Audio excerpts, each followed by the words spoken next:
안녕하십니까. 2024년 1월달이죠. 뱀띠분들의 그 나이별 운세와 하루하루의 일진 중에서 중요한 날 중심으로 살펴보기랍니다. 먼저 1월달 우런시부터 살펴보기랍니다. 기본적으로 화개살입니다.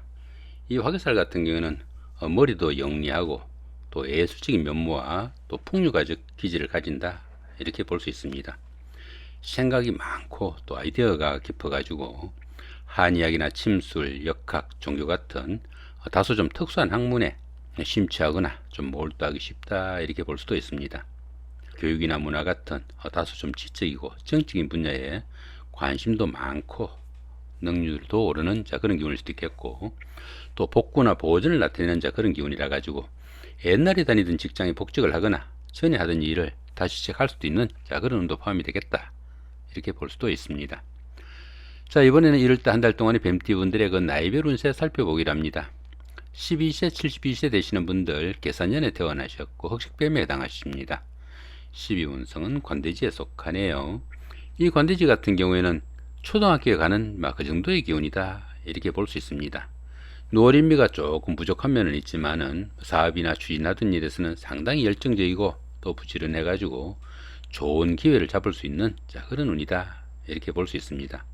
당연히 그 사업은 호전되고 취업을 하거나 승진 선거 같은 사회에서 인정을 받는 시기라 가지고 들은 금전적인 혜택도 주어지는 좋은 운이다, 이렇게 볼 수도 있겠습니다. 24세, 84세 되시는 분들 신사년에 태어나셨고 백식뱀에 해당하십니다. 천간에 충이 오고 12운성은 양지에 속합니다. 이 천간중 같은 경우에는 하는 일마다 정신적인 갈등이 좀 따르는 그런 운이다, 이렇게 볼 수 있습니다. 당연히 그 대인관계 조금 신중하게 생각해야 되겠고, 신규 투자나 확장도 조금 주의해야 되는 그런 기운일 수도 있겠지만은 현실적인 문제하고는 직접 연관되지 않으니까 오히려 생활의 전환점이 되거나 새로운 활력소로 전환할 수도 있겠다, 이렇게 볼 수도 있겠습니다. 그런 가운데 12운성은 양지에 속합니다. 이 양지 같은 경우에는 새로운 일에 대한 여건이 조성돼 가지고 그동안 막연하게 구상만 하던 그런 일들을 구체적인 계획을 추진하거나 소규모로나마 실질적으로 추진해 볼 수 있는 그런 운도 포함이 되겠다, 이렇게 볼 수 있습니다. 때로는 그 금전이 혜택도 주어지고 다소간의 행재수가 따르는 안정적인 기운이라 가지고 부모, 형제나 친구, 동료 같은 가까운 사람들의 도움이 큰 그런 시기다, 이렇게 볼 수도 있겠습니다. 36세, 96세 되시는 분들 기산년에 태어나셨고 황식뱀에 해당하십니다. 12운성은 묘지에 속하네요. 이 묘지 같은 경우에는 저축 심리가 강해져 가지고 재물적인 부분에서는 크게 성공할 수도 있는 그런 기운도 포함이 되겠고, 또 예술적 감각도 뛰어나고 정신적인 것을 추구하게 돼 가지고 공부를 하거나 기도, 수양 하시는 이런 분들한테는 상당히 도움이 되는 그런 기운일 수 있겠다, 이렇게 볼 수도 있겠습니다. 48세, 108세 되시는 분들 정산년에 태어나셨고 적식뱀에 해당하십니다. 12운성은 역시 묘지네요. 좀 전에 말씀드렸고요. 60세 되시는 분들 을사년에 태어나셨고 청식뱀에 해당하십니다. 12운성은 쇠지에 속합니다. 이 쇠지 같은 경우에는 현역에서 물러나 정관의 우를 받는 그 정도의 기운이다, 이렇게 볼 수 있습니다. 많은 경험과 연륜을 바탕으로 능숙함을 자랑하는 시기일 수도 있겠고, 또 세련된 처리 능력과 실력은 있지만은 투지가 조금씩 약해지는 그런 기운일 수도 있겠다, 이렇게 볼 수 있습니다. 매사 여유와 융통성을 발휘하는 그런 시기일 수도 있겠고, 또 직장 다니시는 분들은 그동안 추진하던 일이 어느 결실을 맺어 가지고 승진이나 승급 같은 명예가 상승하는 좋은 운도 포함이 되겠고, 공부하시는 분들은 진학을 하거나 성적이 향상하는 좋은 운도 포함이 되겠다, 이렇게 볼 수도 있겠습니다.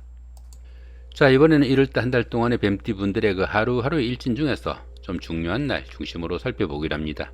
3일날 겁살이 6형입니다. 이 겁살 같은 경우에는 겁탈의 기운이 포함되어 가지고 자신이 가진 것을 좀 잃거나 빼앗기기 쉬운 그런 기운인데 이렇게 형살까지 함께 하네요. 당연히 그 건강관리나 손재수 상당히 좀 신경을 쓰셔야 되겠다, 이렇게 볼 수도 있겠습니다. 4일날 제살의 6형입니다. 이 제살 같은 경우에는 추진하던 일이 뜻대로 잘 풀리지 않는 좀 답답한 상황이 되기 쉬운데 이렇게 형살까지 있다 보니까 건강 문제도 더불어 좀 신경을 쓰셔야 되겠다, 이렇게 볼 수도 있겠습니다. 자, 7일날 연살의 방합입니다. 이 연살 같은 경우에는 그 도화살 기운이 포함되어 가지고 데이트를 하거나 미팅, 소개팅 같은 이성교제가 많을 수 있는 그런 기운도 포함이 되겠고, 또 자신을 좀 드러내고 뽐내고 싶은 그런 기운도 포함이 되겠다, 이렇게 볼 수 있습니다. 거기도 이렇게 방합이 오니까 형제자매나 친구 동료 같은 가까운 사람들의 도움으로 데이트나 미팅, 소개팅의 기회도 생길 수 있겠고, 또 부부간이나 연인간에는 사랑을 키워나가는 좋은 하루가 되겠다, 이렇게 볼 수도 있겠습니다. 자, 9일날 망신살이 육형입니다. 이 망신살 같은 경우에는 최고가 되기 위해서 자신의 그 체면이나 명예가 조금 손상당하는 그 정도의 기운인데, 이렇게 형살이 있다 보면은 건강관리는 상당히 좀 신경을 쓰셔야 되겠다, 이렇게 볼 수도 있겠습니다. 자, 11일날 장성살의 삼합입니다. 이 장성살 같은 경우에는 그동안 추진하던 일들이 어느 정도 완성 단계에 이르러 가지고 자신이 주변을 좀 통할하는 최고의 운이다, 이렇게 볼 수 있습니다. 거기들 이렇게 삼합까지 오니까 학창 시절의 그 동창생들이나 직장 다니시면서 동료분들, 아니면 이웃분들, 이런 분들의 도움까지 있는 대길한 날이다, 보셔도 될 것 같습니다. 자, 11일날 반환살의 원진입니다. 이 반환살 같은 경우에는 현역에서 물러나 정관예우를 받는 그런 기운으로 보기도 합니다.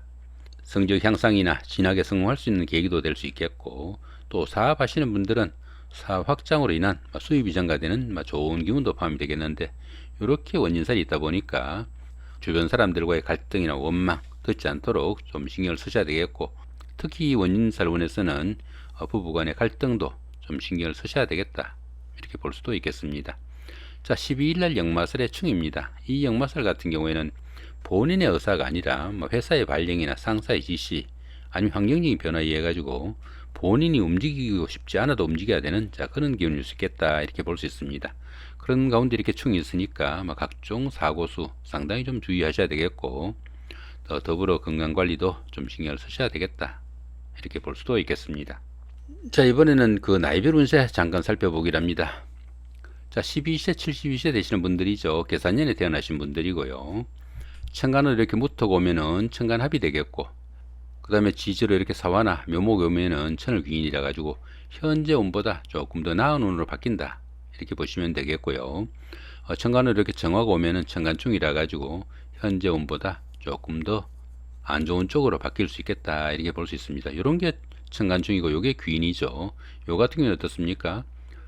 안 그래도 형살이 있어가지고 안 좋은 기운인데, 이렇게 그 천간에 충까지 오다 보니까 어떻게 보면 좀 대흉인 그런 기운일 수 있겠는데, 이렇게 그 귀인이 오다 보니까 중간중간에 어려운 상황에서는 누군가가 손잡아줄 사람이 있을 것이다, 그 정도 보시면 될 것 같습니다. 자, 24세, 84세 되시는 분들입니다. 신사년에 태어나신 분들이고요. 천간으로 병화가 오면은 천간합이 되고, 그 다음에 지지로 임목이나 오화가 오면은 귀인이 오는 좋은 기운이다, 이렇게 볼 수 있겠고, 그 다음에 천간으로 이렇게 을목이 오면은 이렇게 을신중이 되죠. 천간중이 되니까 현재 운보다 조금 다운된다, 그 정도 보시면 될 것 같습니다. 여기 31일 같은 경우 어떻습니까? 이렇게 방합이 오가 있는데 이렇게 귀인까지 오다 보니까 요런 날은 대길한 운이다, 그렇게 볼 수 있겠습니다. 그 다음 12일 같은 경우는 이렇게 지지가 충이 와 있는데 천간도 충이 오니까 요런 날 같은 경우에는 대흉이니까 상당히 좀 신경을 쓰셔야 되겠다, 이렇게 볼 수 있습니다. 참고로 이렇게 그 안 좋은 날들은 본인이 그러한 일을 추진하지 않으면은 아무런 일도 안 생깁니다. 이런 날은 은행에 좀 조심하시고 활동 좀 줄이시면은 이런 어려운 상황은 피할 수 있겠다, 이렇게 볼 수도 있겠습니다. 자, 36세, 96세 되시는 분들, 기사년에 태어나신 분들이죠. 천간으로 간목이 오면은 천간합이 되고요. 지지로 이렇게 자수나 신금이 오면은 귀인이 오는 좋은 기운이다, 볼 수 있겠고, 천간충은 없네요. 간목이나 자수, 신금이 오면은 현재 운보다 좀 더 나은 기운만 온다, 이렇게 볼 수 있겠습니다. 여기 31일 같은 경우에 이렇게 지지로 이렇게 방합이 와가지고 좋은 기운인데, 이렇게 천간으로 또 합까지 오다 보니까 이런 날은 대길한 날이다, 이렇게 볼 수도 있겠죠. 자, 48세, 108세 되시는 분들입니다. 정사년에 태어나신 분들이고요. 자, 천간으로 이렇게 임수가 오면은 천간합이 되겠고, 지지로 이렇게 해수나 유금이 오면은 귀인이 오는 좋은 기운으로 바뀐다, 보시면 될 것 같고요. 그 대신에 이렇게 천간으로 개수가 오면은 이렇게 정계충이 되니까 현재 운보다 조금 더 안 좋은 그런 운으로 바뀐다, 이렇게 볼 수도 있겠습니다. 여기 19일 같은 경우에는 이렇게 연살의 방합인데 천간에 합까지 오니까 아마 대기란 날이다 이렇게 볼 수 있겠고요. 여기 20일 같은 경우는 어떻습니까? 월살이지만은 평운인데 이렇게 천간에 충이 오다 보니까 약간 흉운으로 바뀌었다. 그렇게 볼 수도 있겠습니다. 자, 60세 되신 분들입니다. 을사년에 태어나신 분들이고요. 천간으로 경금이 오면은 천간합, 지지로 자수나 신금이 오면은 이렇게 귀인이 오는 좋은 운이다 이렇게 볼 수 있겠고, 그 대신에 이렇게 천간으로 신금이 오면은 천간충이 되니까 현재 운보다 조금 더 안 좋은 그런 운으로 바뀐다 이렇게 볼 수도 있겠습니다. 여기 18일 같은 경우 그렇죠. 평운인데 이렇게 천간으로 충이 오다 보니까 약간 흉운이다 볼 수 있겠고, 17일 같은 경우에는 평운인데 이렇게 합이 오다 보니까 여기는 기운이다 이렇게 볼 수도 있겠습니다. 자, 이렇게 오늘은 2024년 1월달 한 달 동안에 뱀띠분들의 1월달 월운세와 나이별 운세 더불어 하루하루 일진 중에서 중요한 날 중심으로 살펴봤습니다. 좋은 한 달 만드시기 바랍니다. 감사합니다.